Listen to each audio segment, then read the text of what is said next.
Hello, everyone. Welcome back to the channel.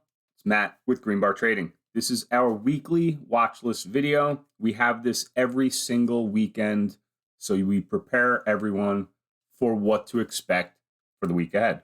Now, we're starting off, it's currently Monday morning, and it's a very slow start to the week, right?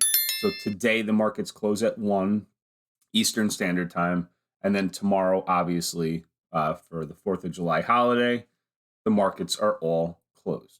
Okay, so we have a nice long 4-day weekend. That's the way that I'm taking it. That's the way that I know a lot of our traders in our Discord are taking today. We're taking today off. It's going to be low volume. There's not going to be much happening, especially with the markets closing at 1. A lot of the big traders are all in the Hamptons, okay, for the entire weekend. So not expecting much, but here we go through our weekly watch list, right? We need to know what to expect when we get back on Wednesday. So these are earnings for this week, very, very light. So in a couple of weeks from now, in about 10 days or so, we start to see earnings season start again. Yes, believe it or not, earnings season will be starting soon. I know once one earnings season stops, it seems like there's no real break before we get into that next wave of earnings. And it all starts with the banks in about 11 days or so. All right. So that's your earnings here for the week. All right. Taking a look at what we've done for the first half of the year, right? So the first half wrapped up, second quarter wrapped up, and now what has happened from the first 6 months. You can see here S&P 500 popped 15.9% for its best half since 2019. All pre-pandemic stuff is happening now, okay? Best half since 2019. NASDAQ surged 31.7% for its best half since 1983. All three major averages have had huge winning streaks, gaining more than 2% each. This has been just an incredible run for the market in the first half. This is very unprecedented. As you can see here, headlines, S&P 500 rises on Friday to close out big first half. NASDAQ posts best start to a year in 4 decades. All right, these are all the headlines. So now you can see how important sentiment was. There was so many bears in the first half of the year. Everybody was playing catch up. Sentiment was so low, so bearish. The market had room to run. It has run. Now, what I would suggest for you all is when you see everybody starting to turn bullish, right? If that's the case, like I said, today is Monday. It's the start of the second half.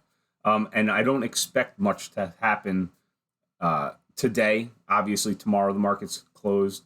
And on Friday, we have jobs report. But I'm just telling you how important sentiment is in the market.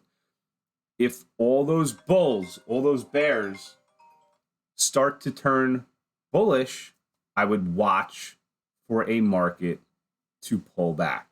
All right. There was a lot of bears, not many bulls at the first start of the year, and that gave us a lot of room to go. But now, once everybody starts to turn bullish with headlines, analysts now come out and say buy. Well, where were they back in October lows, to say to buy the market? Now, a lot of people are saying to buy the market now. So just be careful of that. There's a lot of technicals that are telling us that we're overextended. All right. So that's just that. Going over to the economic calendar for the week, like I said, markets close early today. All right. So at 1 o'clock, the markets are closing. Obviously, July 4th, all the markets are closed. And then you have the minutes from the Fed's FOMC meeting on Wednesday. This one usually can move the markets a little bit. Thursday, jobless claims has been moving the market.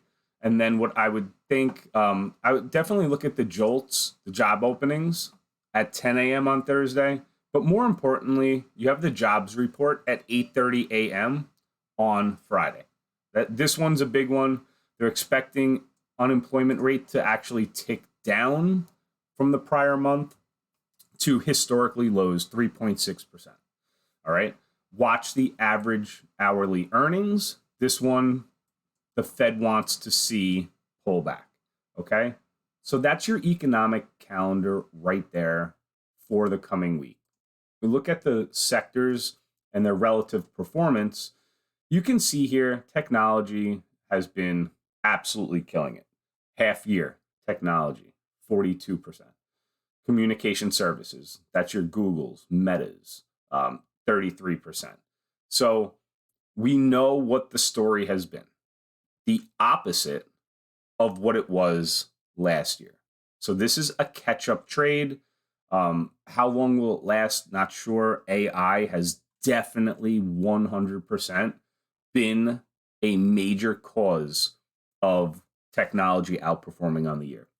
But at what point do you get to that position where it's all that AI profits are built in to where that stock price already is, because these stocks have run a huge amount. All right. So just keep that in mind. But like I said, you don't want to fight the trend. The trend right now is, technology has been really killing it. It's starting to slow down a little bit, but it is definitely on top of the leaderboard. All right. So that's your sectors right there. Okay. Now coming over to our compass, the SPY. All right. This is something, for you beginners out there, I like these indicators a lot.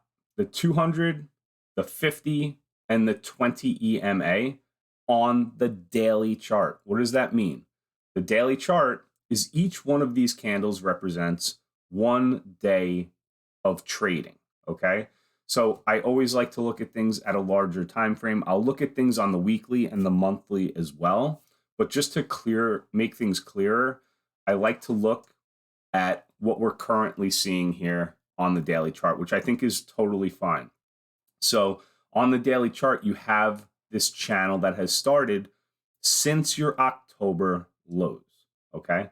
Since your October lows, this has been that channel. It goes to the top, goes to the bottom of it, goes back to the top of it.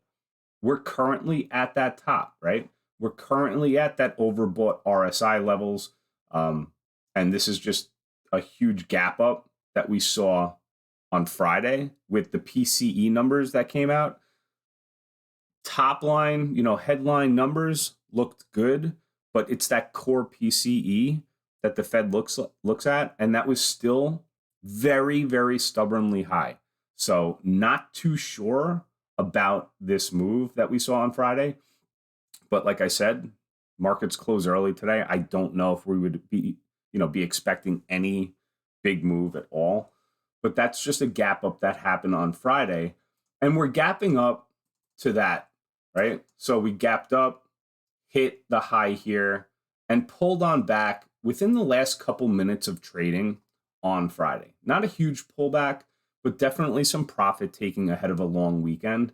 So we'll see what happens with this. But if you can see here, that 20 EMA since about April has been a really nice area to see that support. So when we made our last weekly watch list video back here, I said, watch a pullback to that 20 EMA.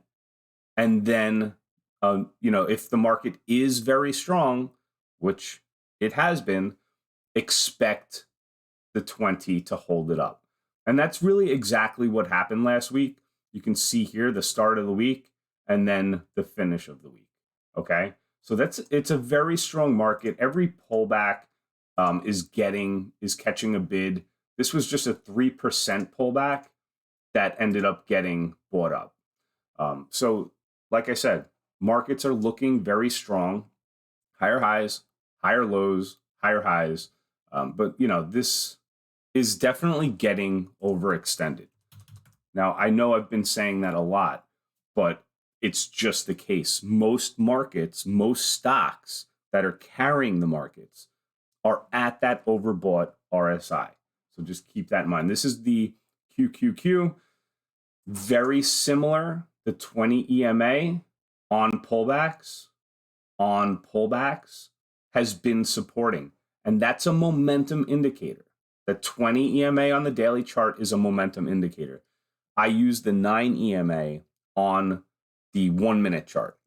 So on stocks that are popping up on news, a lot of times you'll get that pullback to the 9 EMA and then the continuation. It happens a couple of times.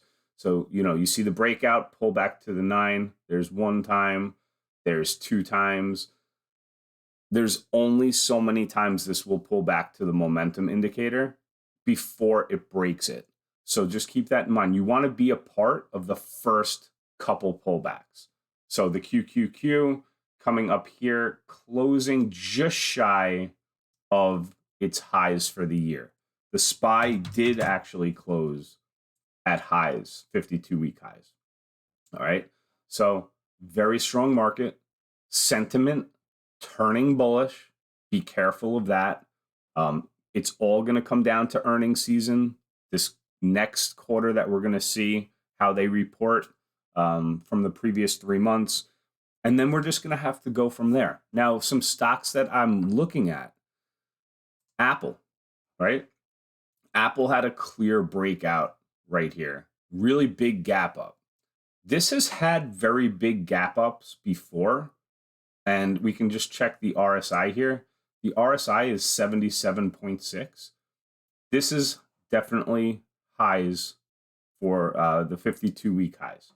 But when we see some pop-ups here like that, which was just really, really crazy, we've seen this in the past. We've seen big pop-ups to hit tops and then pull back. The only problem here, the 20 EMA has held this so much. Now look how extended we are over that 20 EMA.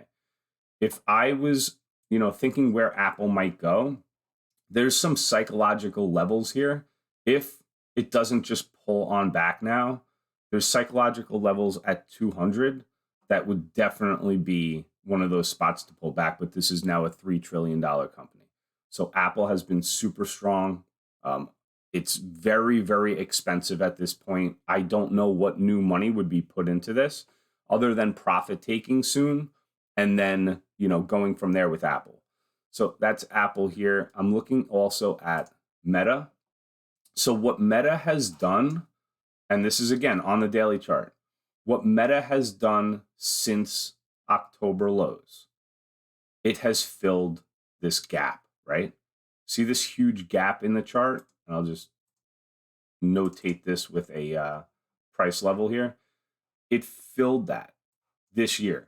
And you can see here, since it's filled that gap, look at all the trouble it's had right here, right? This is just simple technical analysis. Right here, you got the gap fill, and now we have bumped up against it for just about 2 weeks, have not been able to break out. But look at this nice uptrend, right? You have a trend line here. You have the flat top here. This is looking like it could be setting up for a flat top breakout, possibly up to that 300, 320, if it doesn't fail here. But this is definitely getting tight here, and it's going to go one way or the other. We're either going to break trend or we're going to push out here. So keep Meta on your charts, but we got back to that gap. All right, so filled the gap. A lot of charts like to do that. All right, so that's Meta. Tesla, what are we looking at with Tesla? We have a couple of down trend lines, but this one in the pre-market is setting up just about, 276 right here from where we saw this previous rejection. So if I was trading Tesla today on low volume, there's definitely a potential here for a short opportunity. Depending on what happens here, if it opens right up at previous supply here, there's a chance that this could be a pretty nice short, as it's up 15, just about $14 a share, which is a lot. It's based on delivery numbers.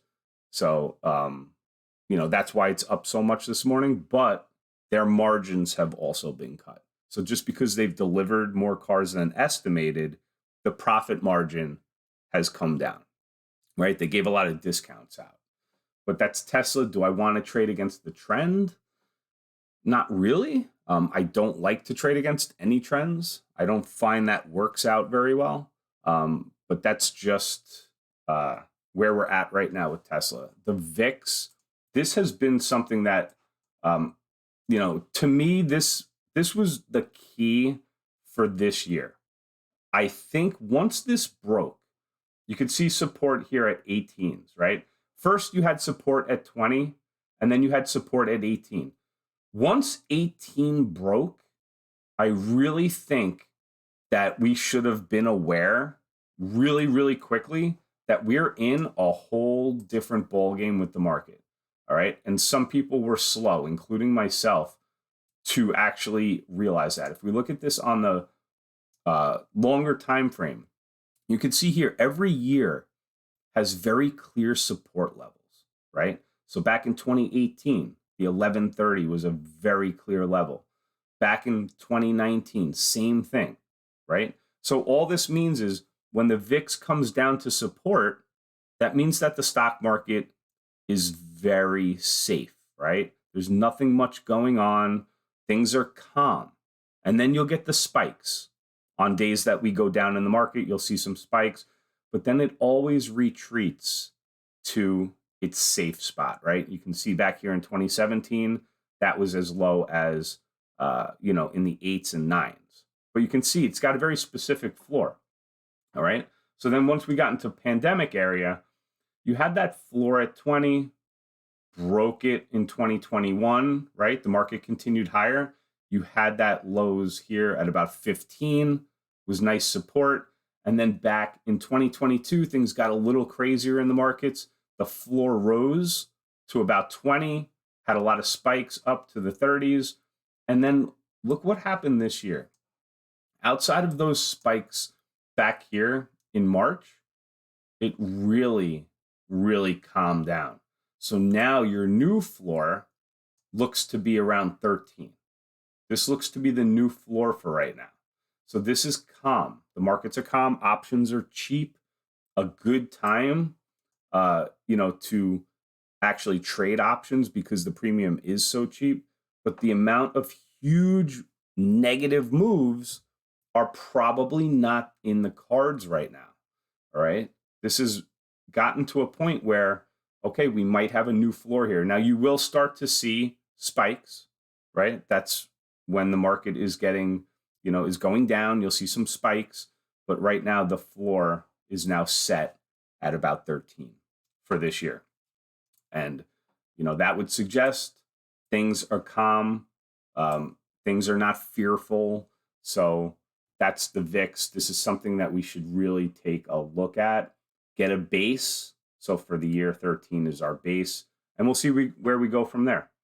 Hope you guys enjoyed the video, a quick one. Enjoy your weekend with friends, family, whoever, and we'll see you back on Wednesday when the stock market opens back up. Take care, guys. Hit the thumbs up. I'll see you on the next one.